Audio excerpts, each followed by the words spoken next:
Hello बच्चों, आप सभी का स्वागत है आपके अपने YouTube channel UP board class 10 में।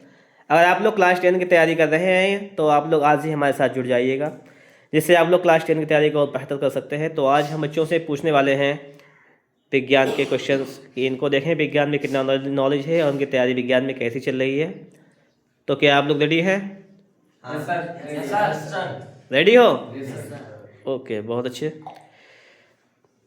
क्या नाम है बेटा आपका? अल्फेज। अल्फेज। अल्फेज, आप बताओ संकलन अभिक्रिया क्या होती है? वह क्रिया जिसमें दो या दो से अधिक परस्पर पदार्थ मिलकर नए पदार्थ का निर्माण करते हैं संकलन क्रिया कहलाते हैं। अच्छा, संकलन अभिक्रिया का कोई दूसरा नाम भी है? योगात्मक क्रिया। अच्छा, इसका तुम एक उदाहरण बता सकते हो?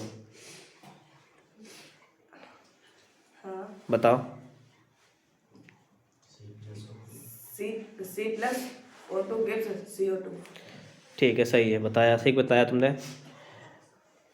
सोहेल, आप बताओ हमें यश लेपन क्या होता है?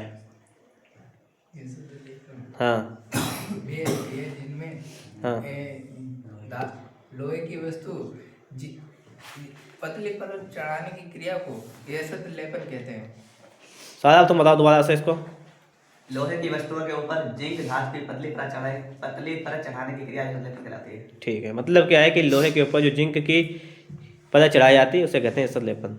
ठीक है, कामरा, नाम बताओ। पीएच मान परिभाषा पता है क्या होती है? नहीं पता है। नहीं पता है, कोई बात नहीं। आपको पता है? मुन्ना बताओ। हाँ पता है। पीएच मान की परिभाषा बताओ। पीएच मान में उपस्थित विलयन में हाइड्रोजन सांद्रता आयन की ऋणात्मक होने से आधार के बराबर होता है। सही से नहीं बता रहे हो, सादा बताओ। यदि किसी विलयन का पीएच मान एवं उसमें उपस्थित हाइड्रोजन आयन सांद्रण की ऋणात्मक लघुगणक के बराबर होता है, जबकि लघुगणक का आधार 10 हो। असला तुम्हें ये पता है कि पीएच मान अगर 7 हो तो विलयन कैसा होगा? पीएच मान अगर 7 है विलयन होगा उदासीन। उदासीन होगा। ठीक, जैसे जल का पीएच मान कितना होता है? जल का 7 होता है, तो जल कैसा होता है? उदासीन। उदासीन होता है। अच्छा, तुम्हें बताओ अगर विलयन अम्लीय है तो पीएच मान कितना होगा? 7 से कम। 7 से कम होगा अम्लीय। जैसे अगर हम कहते हैं कि विलयन का पीएच मान 5 है तो अम्लीय होगा या नहीं होगा, ये बताओ। हाँ। होगा। अगर आप लोग देखिए वीडियो देखें तो आपको पता होना चाहिए कि एग्जाम में यही पूछा गया था, कई बार आ चुका है कि अगर विलयन का पीएच मान 8 है तो अफजल तुम बताओ पीएच मान अगर 8 है तो विलयन कैसा होगा, अम्लीय या क्षारीय? क्षारीय होगा। ठीक है, सही है। सोहेल, ये बताओ, अच्छा आप कैसे पता लगाओगे कि पीएच मान वो कौन सा नंबर है पॉइंट जिसके ऊपर चलेंगे तो क्षारीय मिलेगा, नीचे आएंगे तो अम्लीय मिलेगा, बीच में उदासीन? तो आप हमें सब बता दो। 0 से लेकर और मतलब 6 7 तक में आ जाइए पहले आप। 7 पे आएंगे, 7 पे उदासीन होता है। उदासीन से नीचे अगर आएंगे तो कैसा होगा? अम्लीय और उदासीन से अगर ऊपर जाएंगे तो क्षारीय। क्षारीय होगा। ठीक है, आप ये बताओ अरबाज तुम कि किसी विलयन का पीएच मान 9 है, इधर देखो, बताओ विलयन का पीएच मान अगर 9 है तो विलयन कैसा होगा, क्षारीय या अम्लीय? क्षारीय होगा। ठीक है। अच्छा ये बताओ सादा, आप ये बताओ कि जो विरंजक चूर्ण होता है उसका सूत्र क्या होता है? CaOH का whole square plus Cl2 gives CaOCl2 plus H2O। अच्छा, हमने पूछा क्या था, रिएक्शन नहीं पूछी थी तुमसे, सिर्फ व्यंजक चूर्ण का सूत्र पूछा था। सिर्फ सूत्र बताओ, सूत्र व्यंजक चूर्ण जो बनता है उसका सूत्र क्या होता है? तो रिएक्शन पूरी बता दी, इसका सूत्र क्या है बताओ। सर हम बताएं। हाँ बताओ। CaOCl2। ठीक है, ये होता है व्यंजक चूर्ण का सूत्र। तुमने पूरा रिएक्शन बता दिया, कोई दिक्कत नहीं, एग्जाम में यही पूछता भी है। तो कहना तुम ये बताओ जो प्लास्टर ऑफ पेरिस होता है, बताओ, सुना नाम नहीं सुना है? प्लास्टर ऑफ पेरिस, POP, हाँ, सूत्र क्या होता है?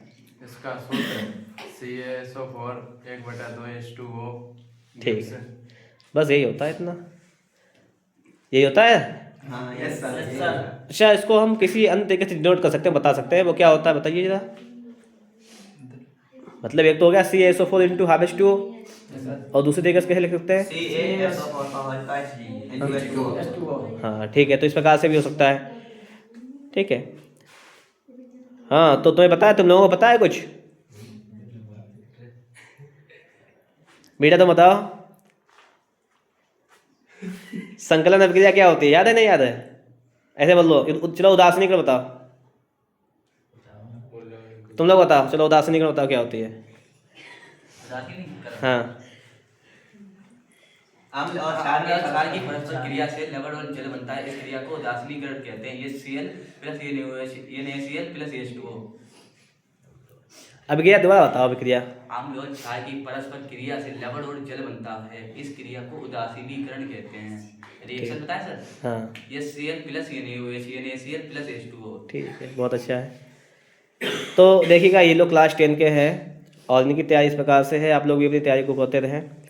किसी भी प्रकार की कोई प्रॉब्लम, समस्या, परेशानी आ रही है तो उसके लिए कमेंट बॉक्स में कमेंट जरूर करें। मिलेंगे आपको नेक्स्ट वीडियो में नेक्स्ट टॉपिक के साथ। वीडियो देखने के लिए आपका बहुत बहुत धन्यवाद।